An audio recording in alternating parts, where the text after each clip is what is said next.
My beloved granddaughter laughed at me, as if I weren't a person, but a shadow that had accidentally lingered in the room.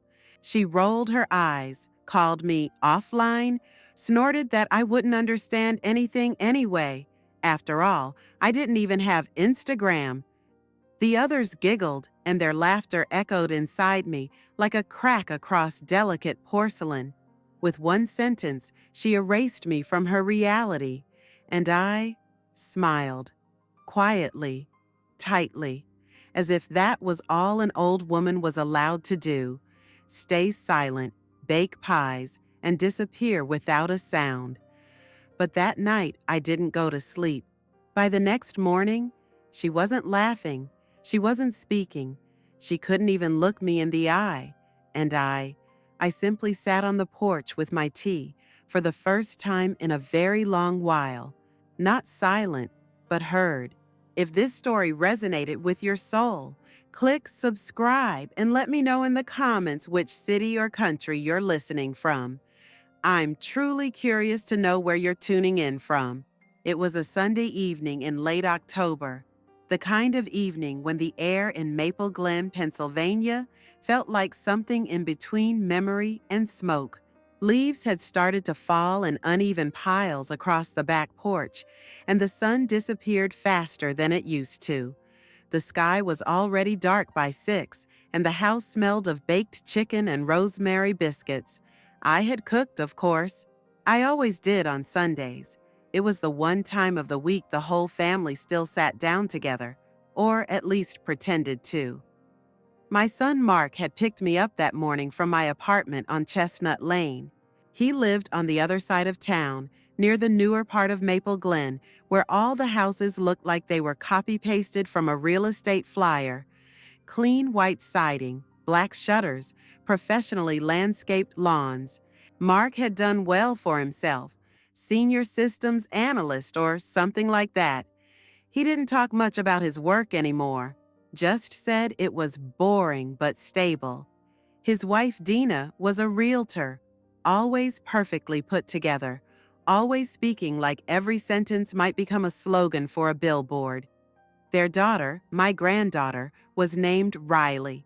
She had just turned 16, a beautiful girl, tall like her father, with my mother's cheekbones and hair she dyed too often. Her smile could light up a room, but her eyes had that teenage glaze, half disdain, half disinterest.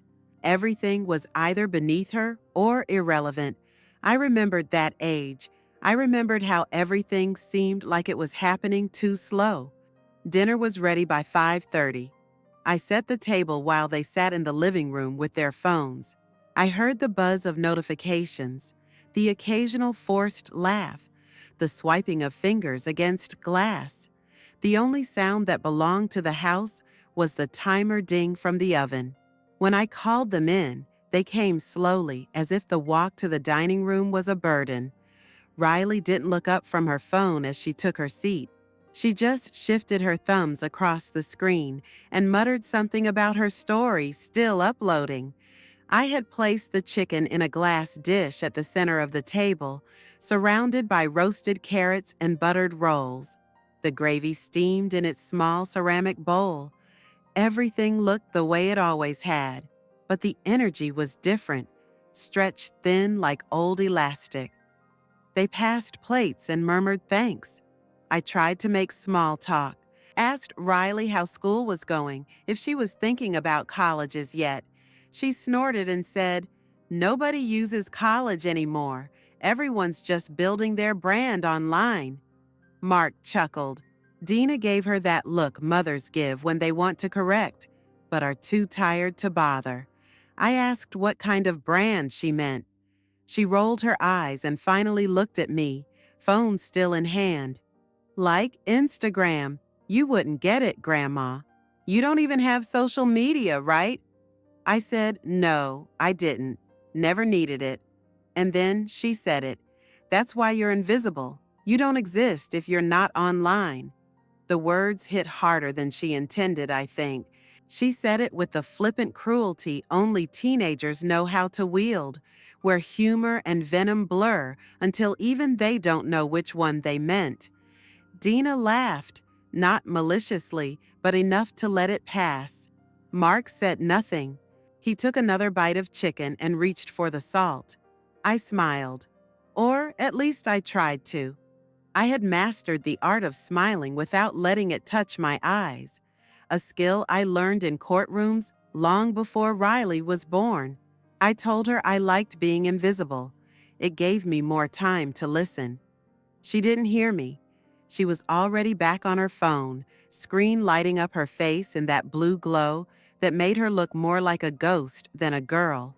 The rest of the meal passed in silence, plates scraped, water glasses clinked. I ate slowly, watched them. They were all together, and yet no one was present. Riley left the table first, claimed she had editing to do. I heard her footsteps climb the stairs, heard her door close. Mark and Dina lingered for a few minutes, but even they had run out of things to say. When they finally left the table, they thanked me like they were checking a box, like my effort had been expected, not appreciated. I cleared the dishes alone, stacked them neatly by the sink, washed each one with care. The suds clung to my fingers, and I let the water run hotter than usual. I needed to feel something sharper than embarrassment. My reflection in the kitchen window looked older than usual. Lines deeper, eyes smaller. I wondered if they really saw me at all anymore, or if Riley had been right.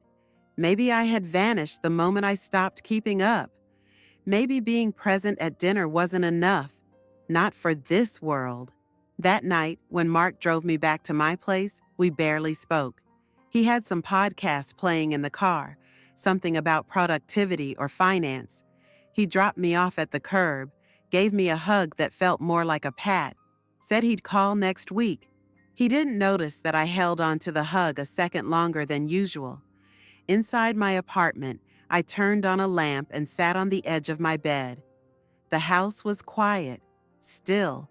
No buzzing, no screens, no updates, just me and the soft hum of the refrigerator. I looked at my phone, the same one I'd had for years, basic, reliable, barely used. I opened the App Store, searched one word, Instagram, and for the first time in a long time, I downloaded something new. The night after that dinner, I couldn't sleep. I lay in bed for hours, staring at the ceiling fan as it spun in lazy circles. The air in my apartment felt heavier than usual, as if it had soaked up the silence that had followed me home. Outside, the streets of Burlington, Vermont were quiet. No passing cars, no laughter from neighbors, just the occasional rustling of branches in the wind and the soft ticking of the wall clock above my dresser. I kept hearing her voice in my head. Riley, my granddaughter, 16 years old, full of fire and arrogance. She had always been sharp-tongued, but something about her tone that evening had sunk into me deeper than it should have. Maybe it wasn't even her words. Maybe it was the way no one contradicted her, the way they let it hang in the air like a truth, invisible. That's what she said. Like I didn't exist because I didn't have a digital footprint. Like everything I had done in my life, every trial I argued, every paper I published, every certificate on my wall, had been erased the moment I stopped chasing trends. I got up around midnight. My knees popped the way they always did, and my slippers made soft sounds against the wooden floor as I walked into the kitchen. I poured myself a glass of water, sat at the table, and stared at my phone. It was an old model, nothing fancy, no face recognition or fancy widgets, just calls, texts, weather, and the occasional photo of a bird on my windowsill. It wasn't that I didn't know how to use modern tech. I had simply chosen not to. For years, I had told myself it was unnecessary, that I didn't need to be part of that world, that I had earned the right to live quietly. But Riley made me question something I hadn't questioned in a long time. Whether I had made myself irrelevant, I tapped the screen. The light felt harsh in the dark kitchen. I opened the app store. I typed slowly, each letter deliberate. I typed Instagram and let the word sit there for a moment before I hit download. A blue ring circled as it loaded, and I sat there, my hand on the table, my heart oddly unsettled. When it finished installing, I hesitated. Then I opened it. The app asked for a name, a photo, a bio. I skipped them all. I didn't want to be known. Not yet. I just wanted to see. I created a blank account with a throwaway username and followed no one. Not at first. The interface confused me a little. Stories, reels, feeds. It felt like stepping into a mall where everyone was shouting at once. I searched for Riley's name. There she was. Her profile was public. Of course it was. She wanted to be seen, to be followed. Her bio was filled with emojis, song lyrics, and a link to something called a Finsta. I didn't know what that meant at the time, but I bookmarked it to look up later. I scrolled through her photos. There were so many. Posed selfies with perfect lighting, beach shots with friends, mirror pics with filtered skin and highlighted captions.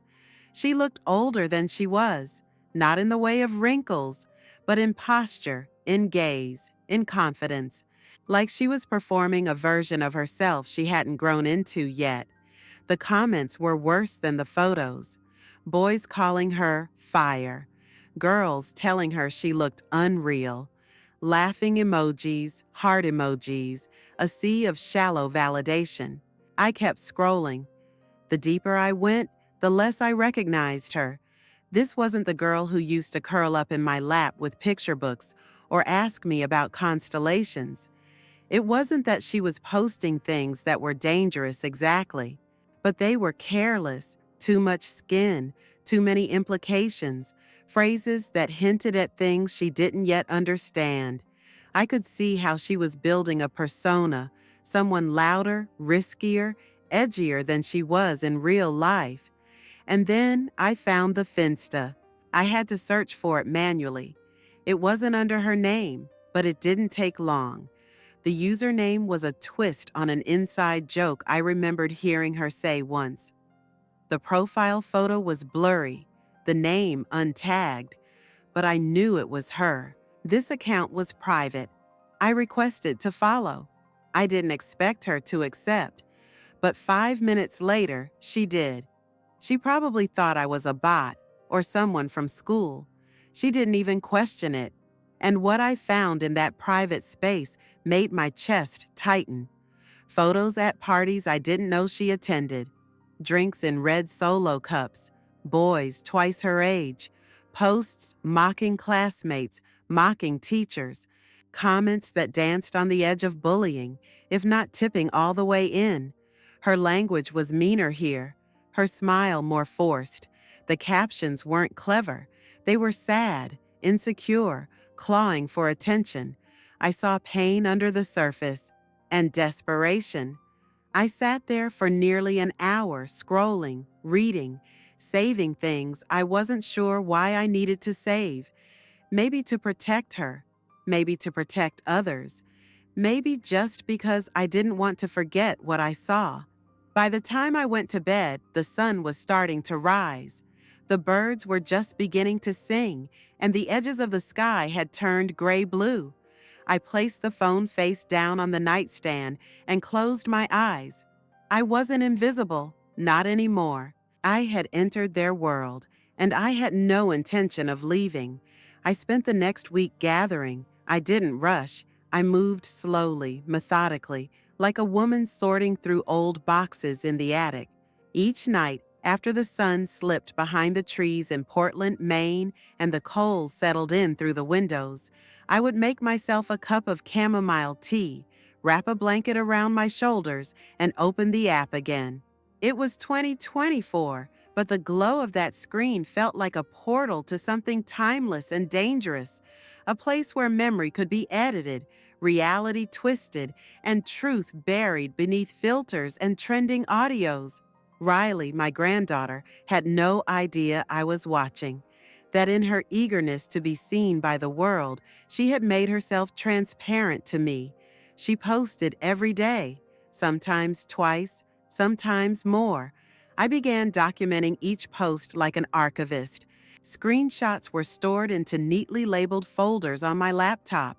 I titled them plainly posts, stories, comments, messages.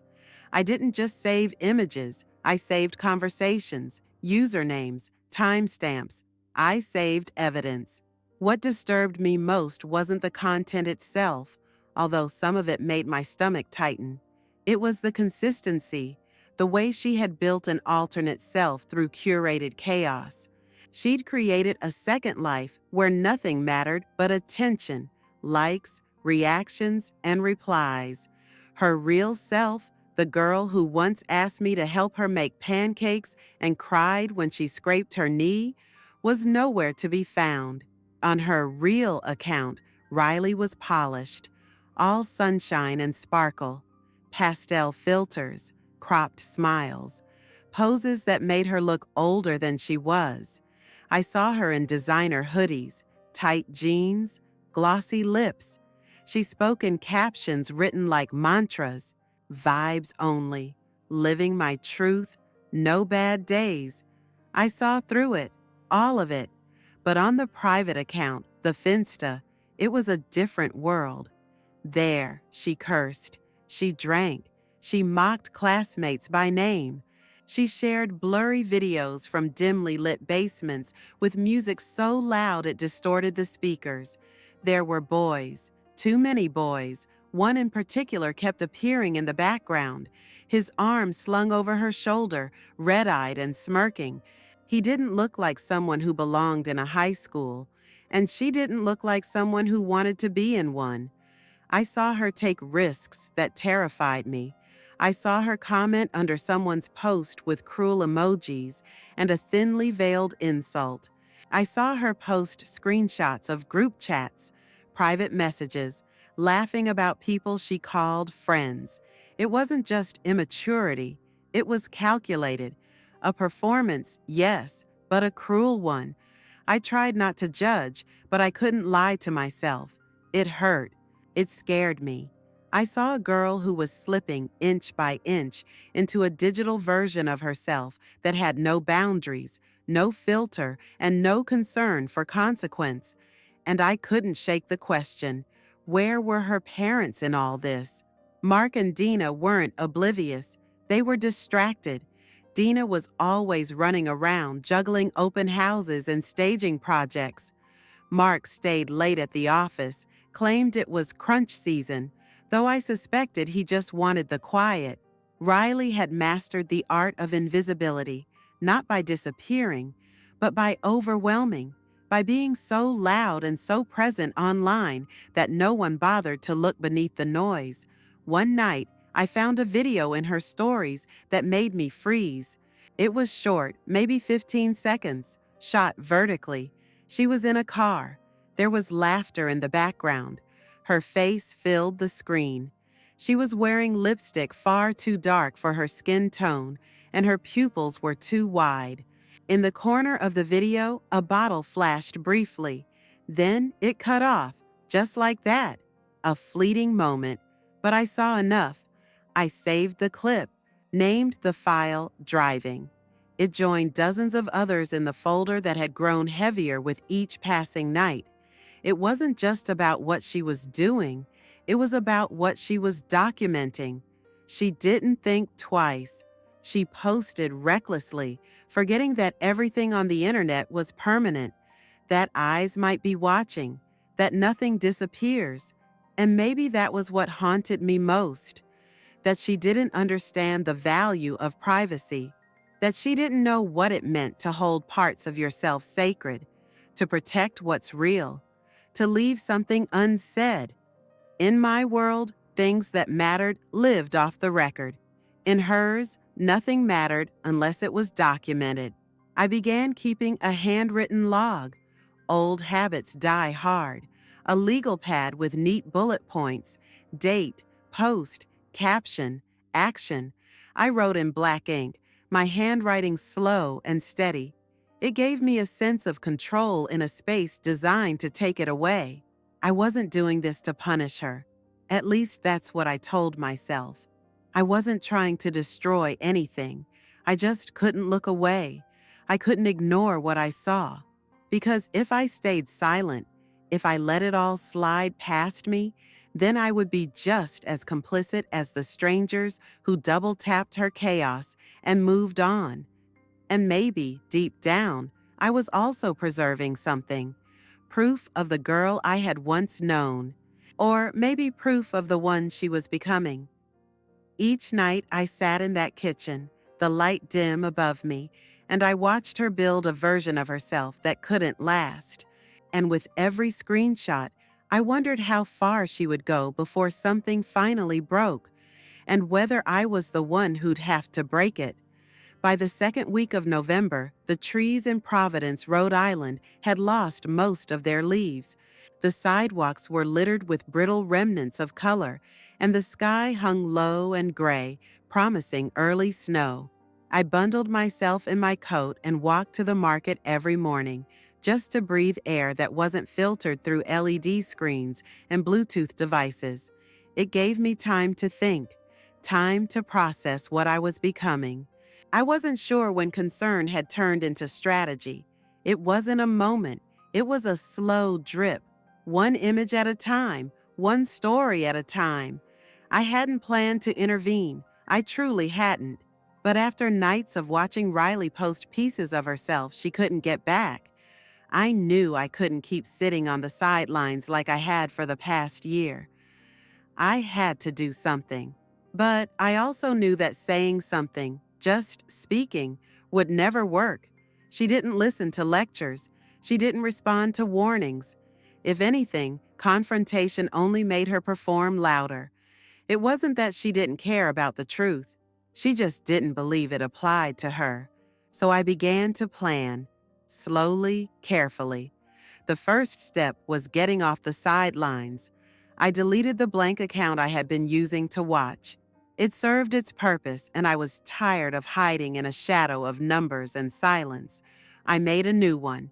This time it was mine. Real photo, real name. I uploaded an old picture of me in my garden, hands in the dirt, sleeves rolled up, smiling at something off camera. The caption read, "Back to the roots." I followed no one. I wanted them to come to me. I started posting daily. Not selfies, not posed images, but things that reflected who I was before I got lost in their background. A picture of a casebook I used to teach from. A video of me making pie crust from scratch. A photo of the courtroom steps I climbed every morning for 12 years.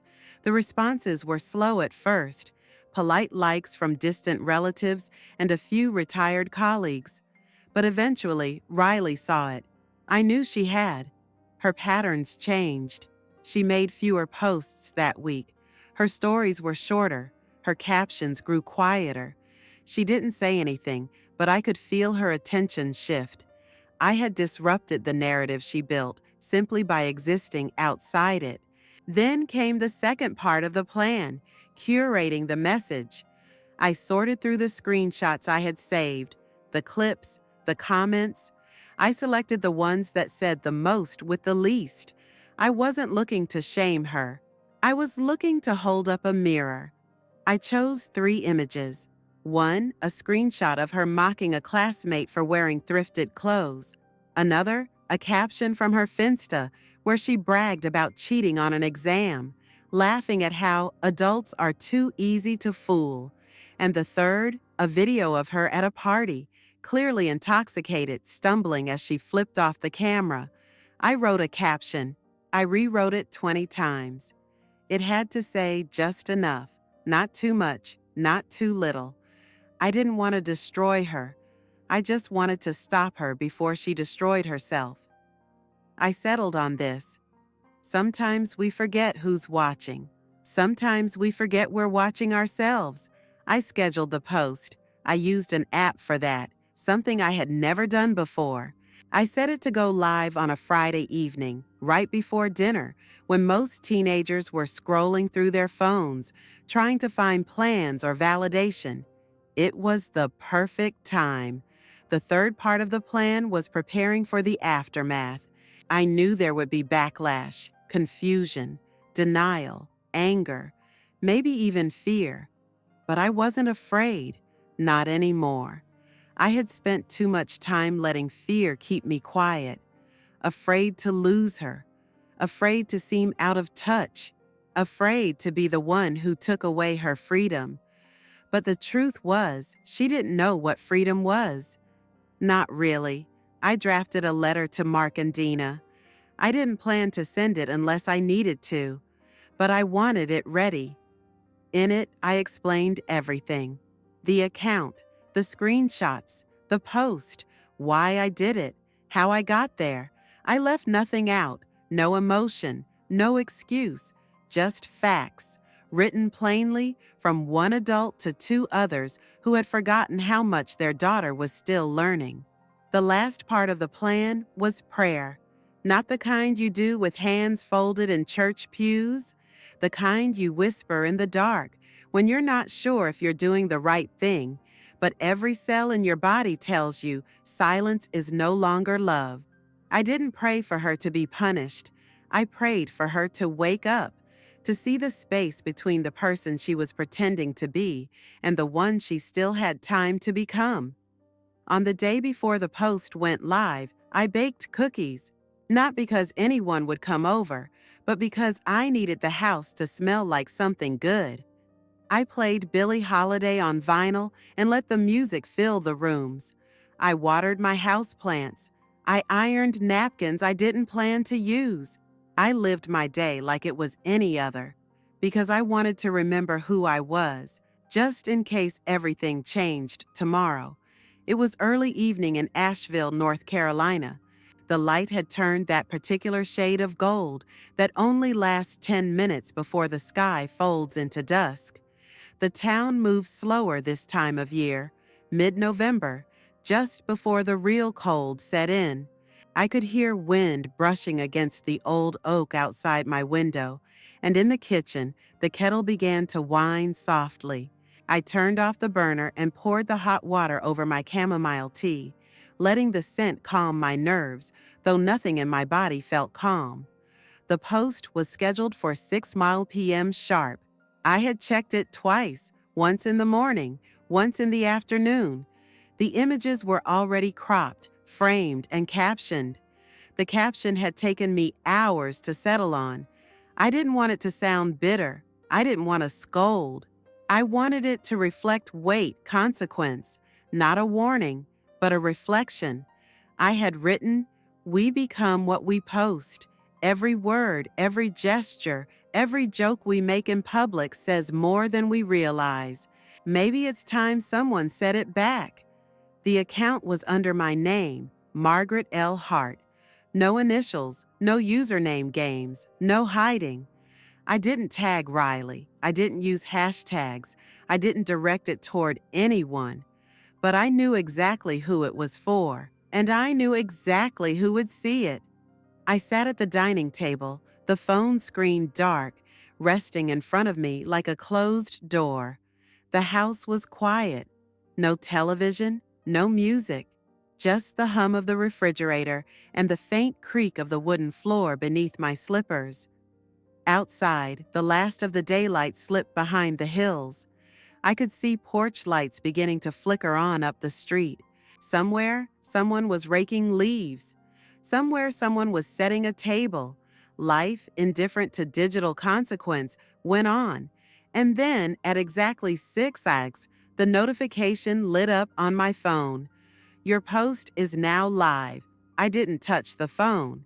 I let it sit. I reached instead for my tea, lifted it to my lips, and took a slow sip. The steam curled upward, warming my cheeks. I breathed deeply. I waited. It didn't take long. By 6:07, I heard the first vibration. Then another, and another. The phone pulsed gently across the table like a heartbeat, By 6:12, it buzzed continuously. I reached for it, not to check comments or likes, but to silence the notifications. I turned off the sound, placed the phone back on the table, and folded my hands in my lap. At 6:17, I received a text from Dina, Riley's mother. Just 2 words. "What's this?" I didn't answer. At 6:23, another message, this time from an unknown number. A classmate of Riley's, perhaps, or a parent. I didn't open it. I had done what I came to do. The rest was theirs. I stood, walked to the window, and pulled the curtain back slightly. The street outside looked no different than it had an hour ago. The air had cooled. A man jogged past in a sweatshirt, earphones in. A dog barked in the distance. Everything looked the same. But I knew the world inside their screens had already started to shift. At 6:30, the phone began ringing. I recognized the number. Mark, my son. I let it go to voicemail. He called again. I declined it. The third time, I turned the phone off entirely, not out of defiance, but preservation. There would be time for conversation later. Right now, I needed space. I moved to the kitchen, retrieved a slice of the apple tart I had baked earlier, and sat back down at the table. I ate slowly, without rush, savoring the cinnamon and brown sugar, the flaky crust that melted just right on my tongue. It was the kind of dessert Riley used to beg me to make when she was little, the kind she now pretended not to like because it wasn't trendy enough. I thought about her face when she saw the post. I imagined the way her fingers must have frozen mid-scroll, the way her stomach turned when she recognized her own words, uncurated, unfiltered, staring back at her. She had posted them so carelessly, believing no one who mattered would ever see. But she forgot that I was still watching, not because I wanted to catch her, but because I wanted to understand. By 7:15, I turned the phone back on. 17 missed calls, dozens of texts. My account had doubled in followers. Strangers were sharing the post. Some praised it. Some questioned it. A few called me cruel. A few thanked me. I didn't respond to any of them. Instead, I posted a second time, this time just words on a black background. Sometimes love means not looking away. No images, no screenshots, just that.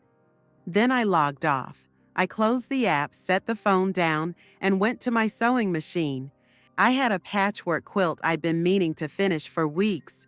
My fingers found their rhythm as the needle dipped and rose, dipped and rose. It felt grounding, tactile, real, not pixels, not performance, just fabric, thread, and time. Outside, the streetlights buzzed to life. Across the street, the neighbors sat on their porch swing, wrapped in jackets, talking low beneath a blanket.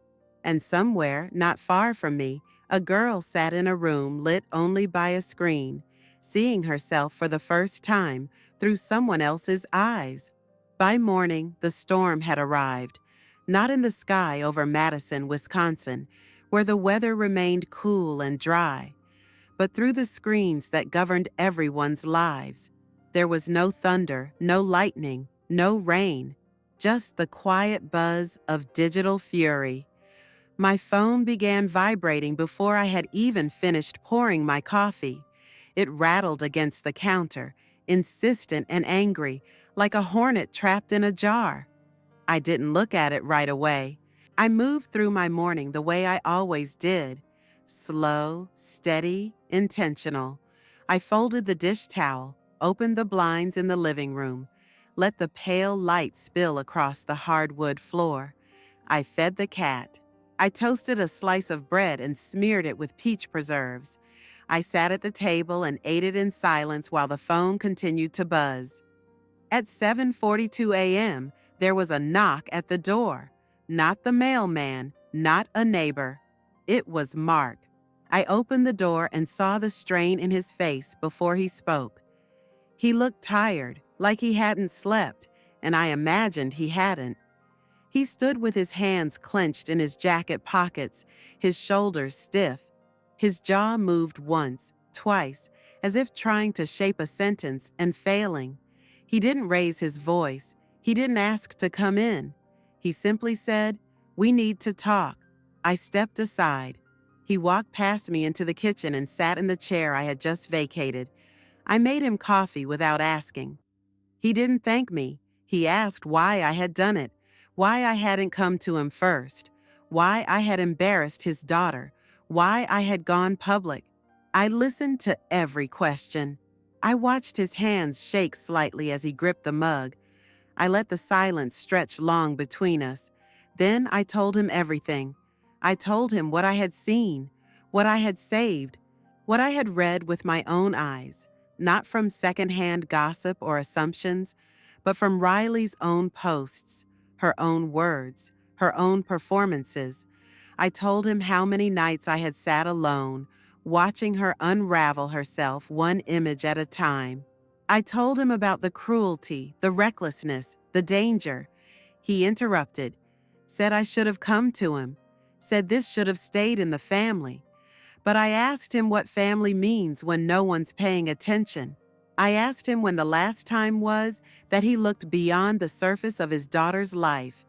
He had no answer. He left without finishing his coffee. I sat back down and stared at the mug he'd left behind. The steam still rose from it, curling into the air like something trying to disappear. I didn't feel triumphant. I felt the weight of the world pressing in against the windows. Later that morning, Dina called. Her voice was clipped and sharp. She told me I had crossed a line, that I had traumatized Riley, that I had no idea what it was like raising a teenager today. I let her speak. I didn't argue. There was no point. She wasn't calling to understand. She was calling to defend, to contain, to protect the image of a family already fractured. After that, Riley blocked me, not just on Instagram, but everywhere: phone, email, social media. My name was erased from her feed, my comments deleted. I became the villain in a narrative she didn't write, but felt forced to finish. I received messages from people I didn't know. Some praised me, called me brave, said they wished their parents or grandparents would speak up the way I had. Others scolded me, said I had betrayed trust, that I was cruel, calculating, vindictive. I didn't respond to any of them. The post kept spreading. A local blog picked it up, then a parenting group.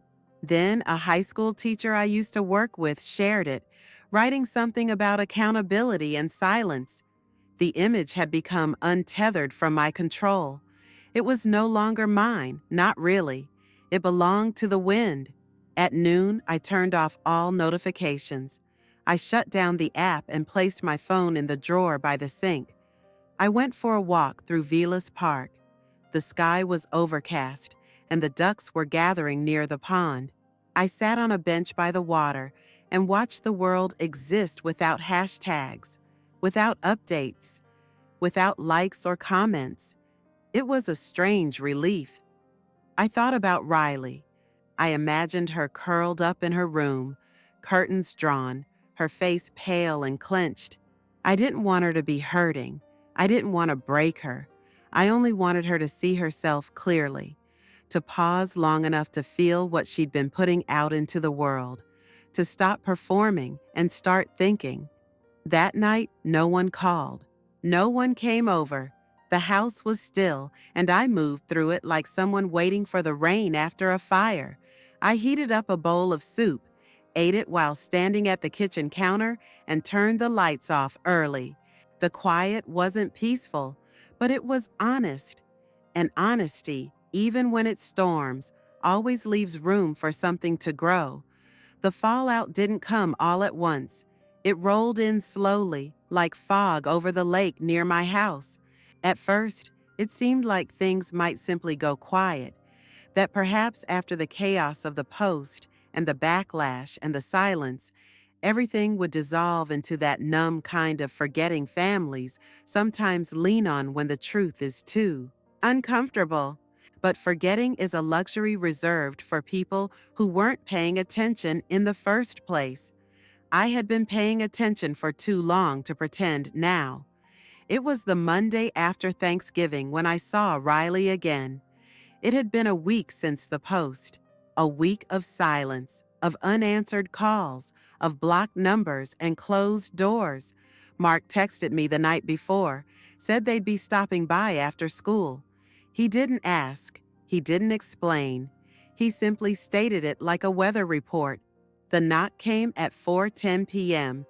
I opened the door and saw her first. Riley, no makeup, hair pulled back, shoulders hunched like she had been trying to disappear for days. Her eyes didn't rise to meet mine. Mark stood behind her, hands buried deep in his jacket pockets. He looked like he had aged a year since I saw him last. I stepped aside to let them in. No words were exchanged. Riley sat on the edge of the couch, stiff and fidgeting. Mark stood by the window. I sat in my usual chair across from them. For a long time, no one spoke. The air in the room was full of static, as if even the furniture understood the weight of what was unspoken. She didn't apologize. I didn't expect her to. She didn't cry, but her lip trembled once when she tried to speak and failed. Mark cleared his throat, said something about wanting to move forward, about understanding each other better, about the need for boundaries. He used the word family a lot. He used the word mistake only once. I listened. I nodded. I said very little. Not because I had nothing to say, but because sometimes silence says what words can't. And I wanted Riley to sit in that silence, to feel the shape of it. When they left, she didn't hug me, but she looked at me just for a second. That was enough. Later that week, I reopened my phone. I hadn't logged into Instagram since the night of the post. I had expected a wasteland, unfollows, backlash, chaos. But something else had happened. The post was still there, though I had archived the screenshots. What remained was the caption, a simple black square. The words, "We become what we post." There were comments now, dozens of them, from strangers, from acquaintances, from old students who had somehow found the account. Some were angry, some were grateful.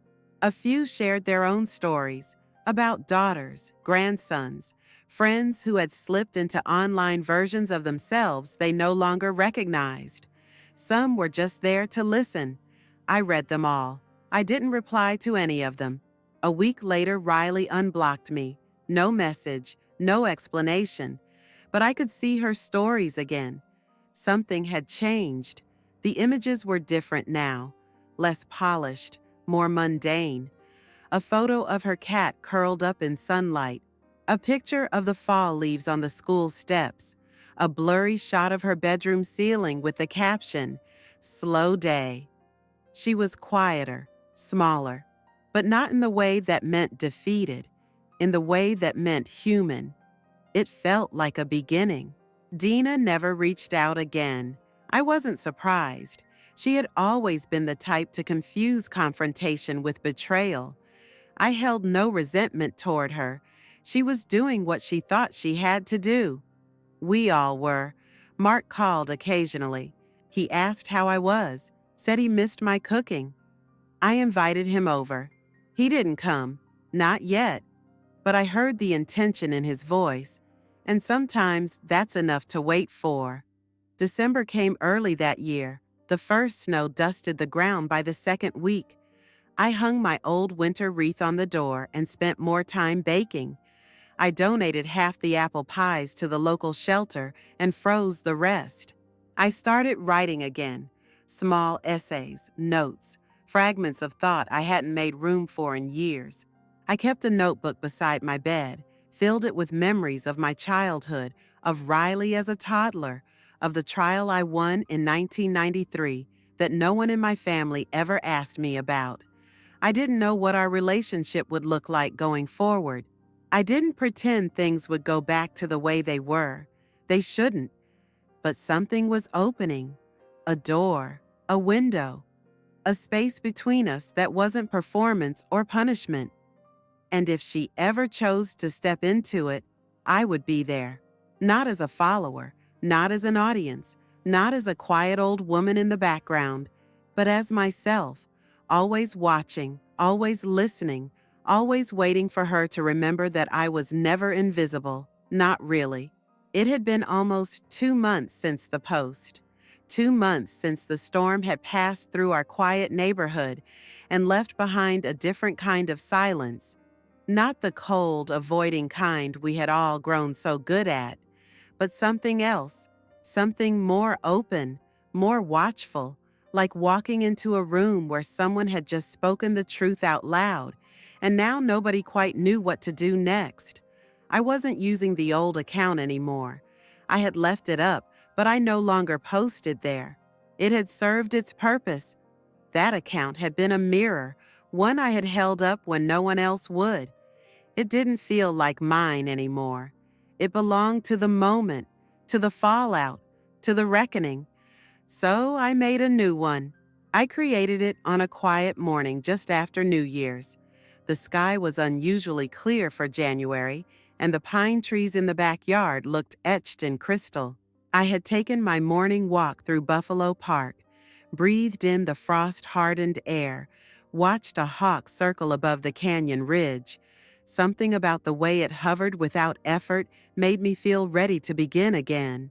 I sat at the kitchen table with my second cup of coffee, phone in hand, and tapped Create New Account. I used my name again, just Maggie Hart this time. No middle initial, no cryptic username.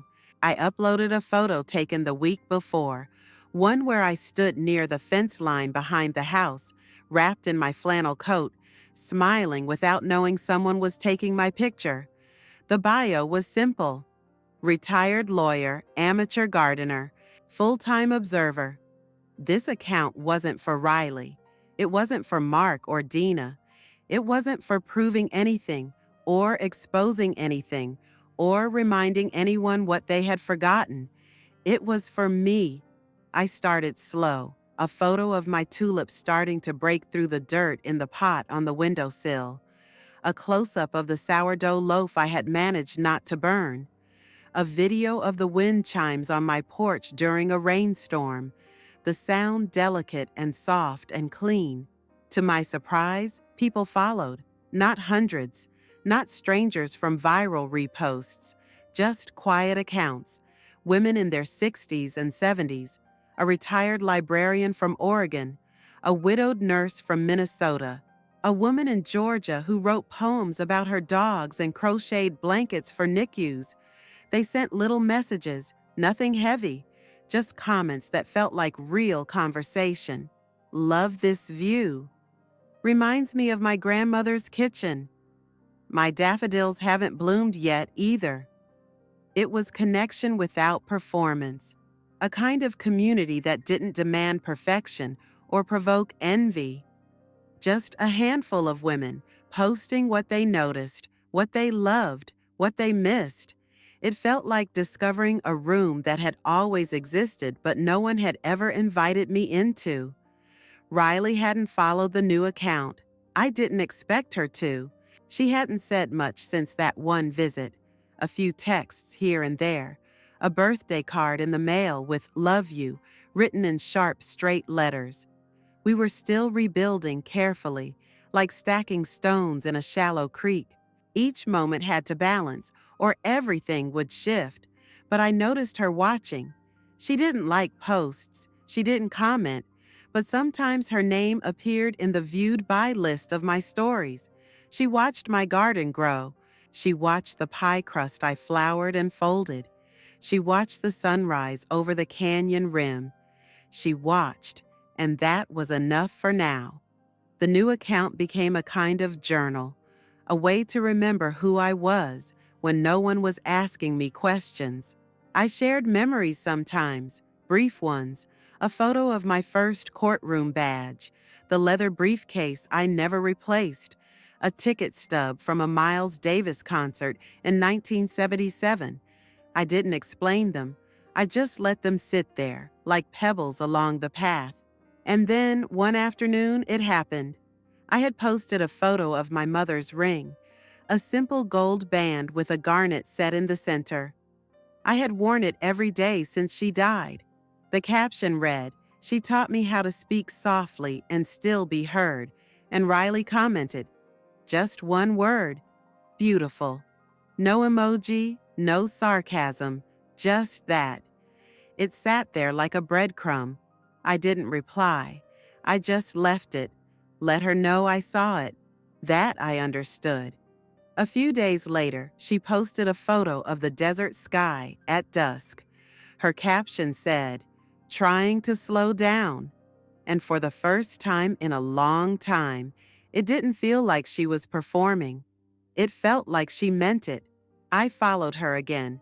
She didn't follow back, but she didn't block me either. And that, too, was enough. Sometimes bridges aren't rebuilt. Sometimes they're rerouted, stone by stone, moment by moment, through quieter places, through new accounts,